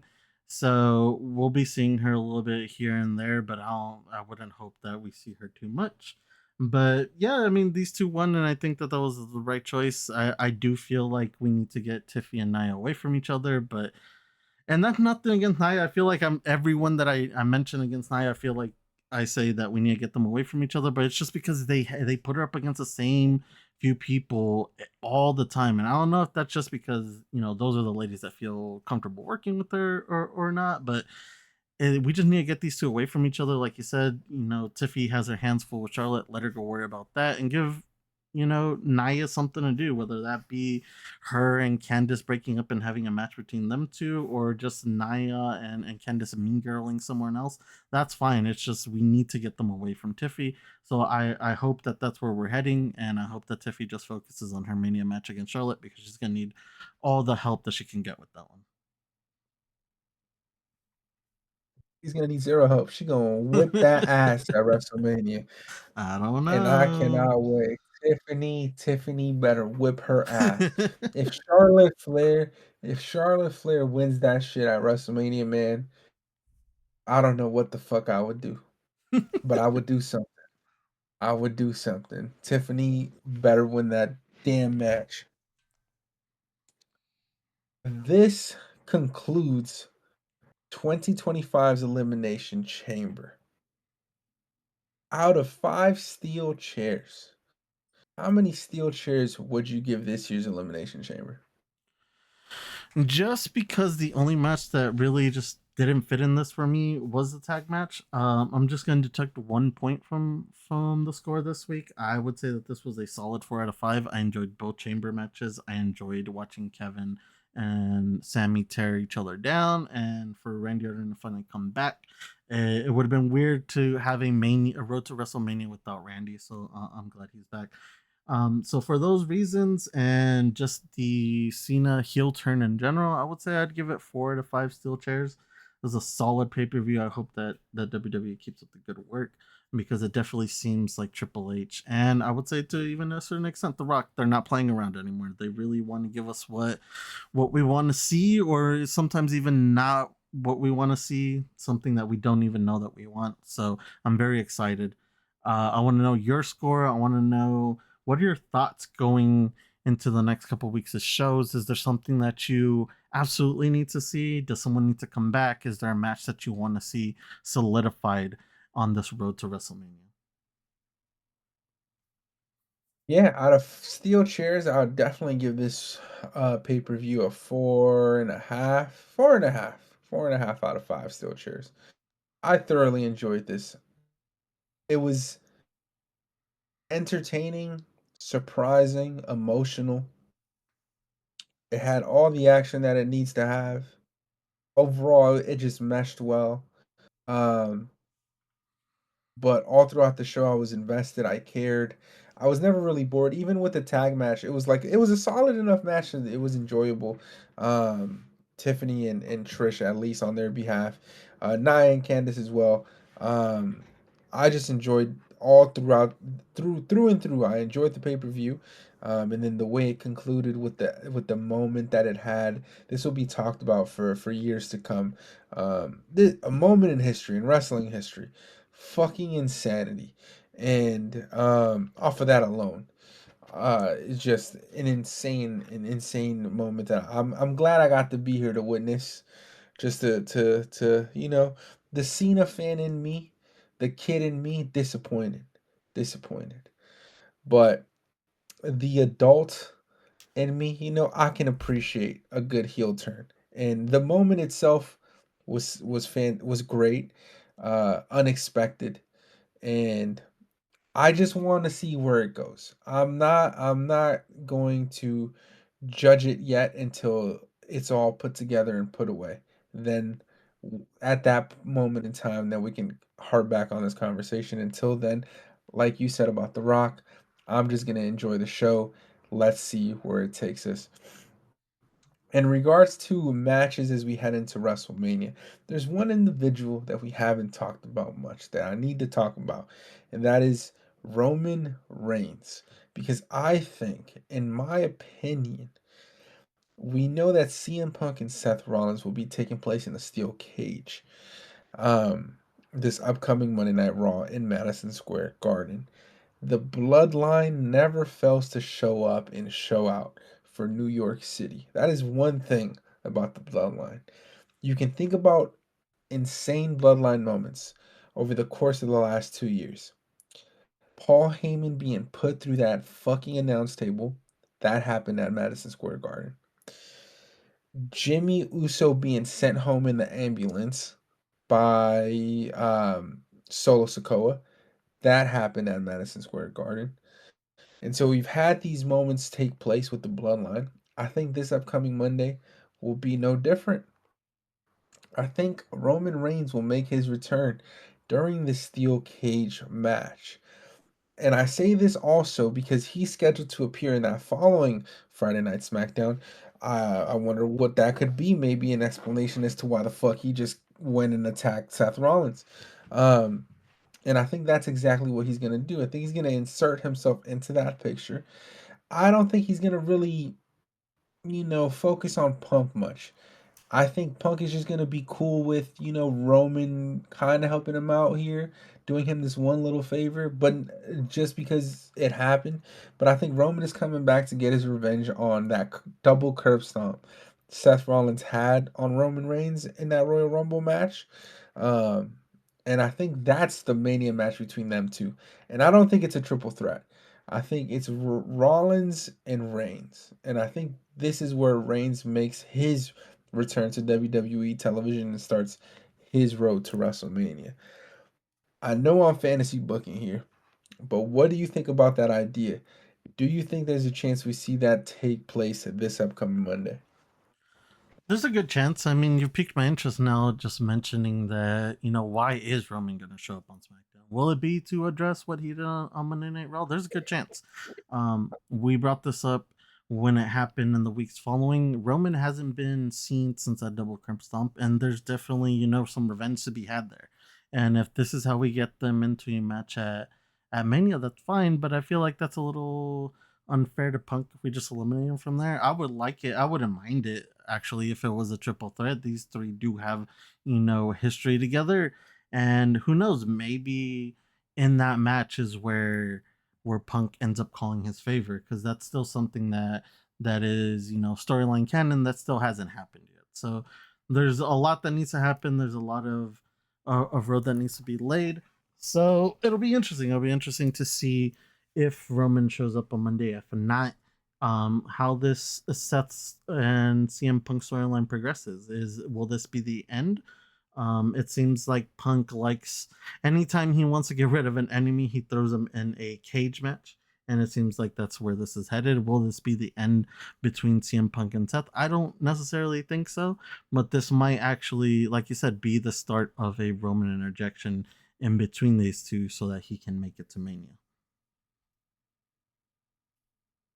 Yeah, it's definitely an interjection for Roman, and I wouldn't want it to be a triple threat though, because I think each match, like each singles match here, is great standing alone. They don't need to be in a triple threat. Like Roman and Punk could happen on its own at one point in the future.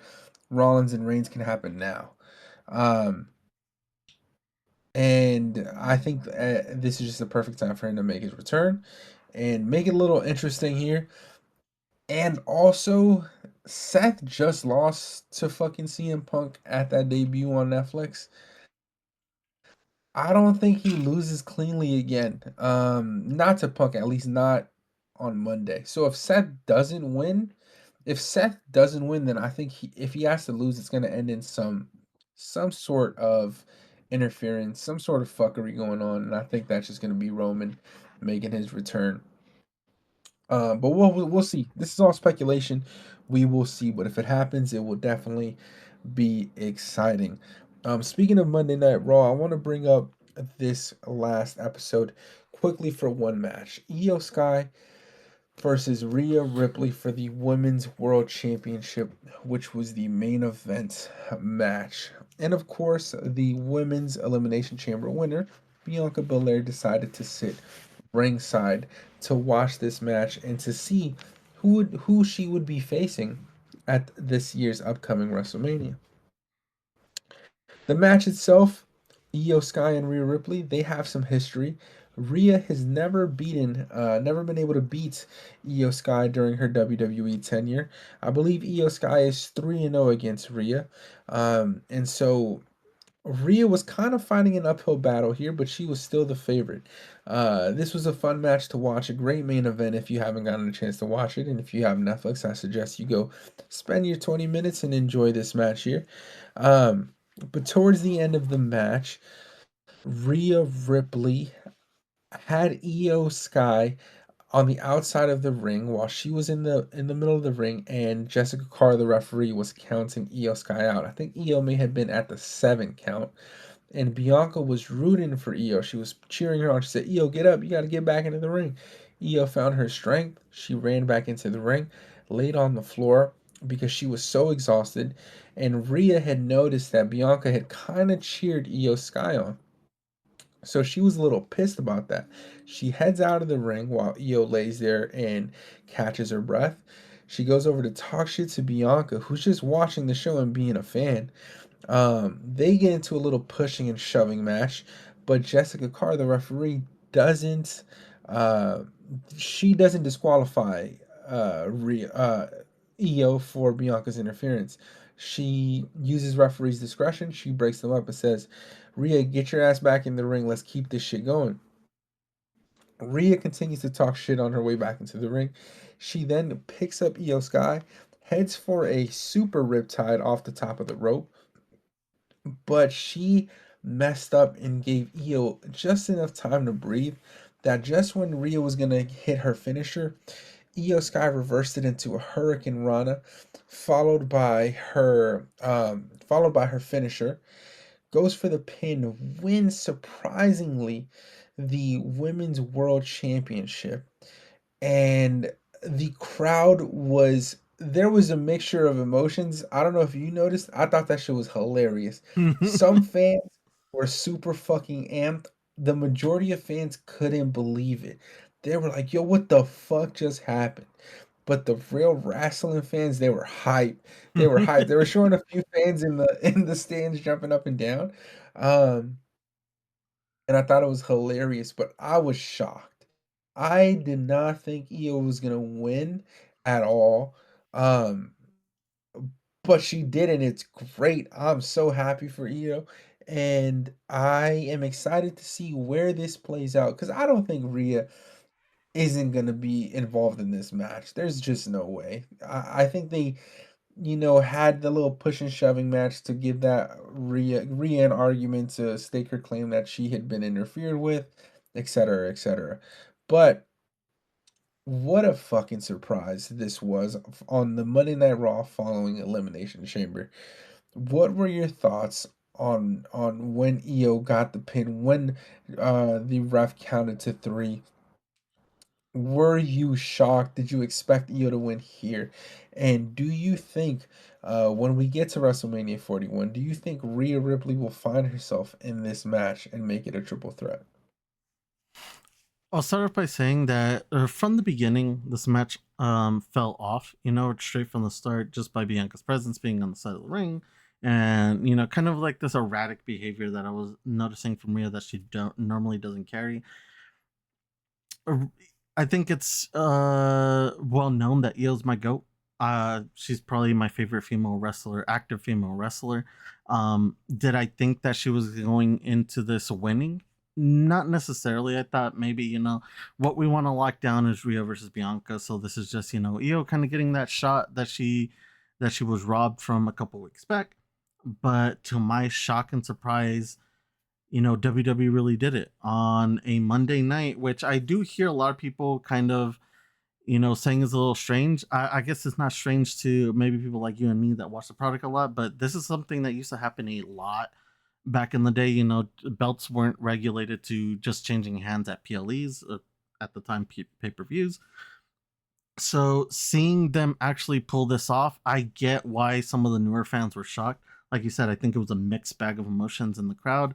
The people that are fans of the wrestling, I guess, like you said, seeing Io win, they know what they're getting, right? They know that Io is this workhorse. She's this international rep that WWE just goes to whenever they need her. So having her win and sending her to WrestleMania, I know I was kind of upset that she was, robbed of her Elimination Chamber spot. But having her win like this is even bigger. It shows that they're kind of trusting her going forward a lot more, especially with having a belt. So I think that that the problem here was, Bianca just being ringside. I thought she was going to be ringside for maybe a Jade pop. Jade comes through mid match and confronts Bianca, but it ended up being that the only reason for Bianca to be there was for Rhea's demise. She got into Rhea's head, even though I would assume she wasn't trying to, but Rhea just wasn't on her game. Like I said, I think I noticed that early on. She was just, acting kind of erratic, not herself. So when she went out there and she, aggressively came at Bianca, I do appreciate that the ref used discretion. I thought, shit, here we go. It's going to end in another DQ. And I fucking love this shit. Every fucking week there has to be a match that ends in a DQ. But to my shock, the ref used their discretion, and I love when they do that. They've started doing that more recently this year, and I think it works. You don't want to see this match end that way. So for her to take that wherewithal and be like, "Yo, just chill," and you get back in the ring, let's get this going. I think that's perfect. Um, do I think that this is the end for Rhea? No. I think I'm with you. I think that there's some way that Rhea gets herself into this match, if not, taking her spot back, which I don't think it would be fair to someone like Io, but I wouldn't mind seeing a triple threat between these three. They're phenomenal athletes, and it would be one hell of a match to have on that card. So I'm excited. I was excited the night that Io won. I'm still excited. It's my hype moment. That's all I've been thinking about, that and the John Cena heel turn. So it's been an exciting week since Saturday for wrestling, and I can't wait to see what comes on this road to WrestleMania. Shout out to Io for beating Rhea. I couldn't believe it on a fucking Monday night. That's some hype shit. I am just glad she's the champion and she's gonna defend it. She's gonna be a workhorse, and I'm excited to see who and where she defends her championship. I am looking forward to seeing if if this is a triple threat match, and if it isn't, if it's just Io Sky and Bianca, that's gonna be a fucking great match. That's gonna be a phenomenal match. And if it's Io, Bianca, and Rhea, that's gonna be a great match as well. They can't go wrong here. Um, and I think it adds another layer, another dimension to Rhea's arc as well in her character development. As you mentioned, like she was kind of sporadic. She wasn't her usual self, and even her stepping out of the ring to go like confront Bianca when she really didn't do anything besides like clap at Io Sky. It shows that she was being insecure with herself at that moment, and she was off her game. Charlotte Flair called her a kid not that long ago to her face. Charlotte Flair may have been on the money. um, but I am just happy that there's a new development with Rhea Ripley. This just adds a little bit more to her character. And as you mentioned, not every title reign has to be a long one. Let's throw a few wrenches in there. Io Sky's now the champion. She can hold it for a little bit if she decides to do so, because she's just so damn good at her job as well. Um, but Triple H said it during the Elimination Chamber press conference. He asked everybody, looked into the camera, and he said, "Does it feel like the road to WrestleMania now?" One cocky motherfucker. All I know is this John Cena heel shit, man. I don't know how it's gonna end, but I must say the heartbreak that I felt on Saturday night, the 4-year-old kid in me, his heart was broken. I can't imagine being a child and having the gear on and watching Cena do that to the children who know no better. I feel so horribly for them. I know the lunch tables at school on Monday were such a joy to be around.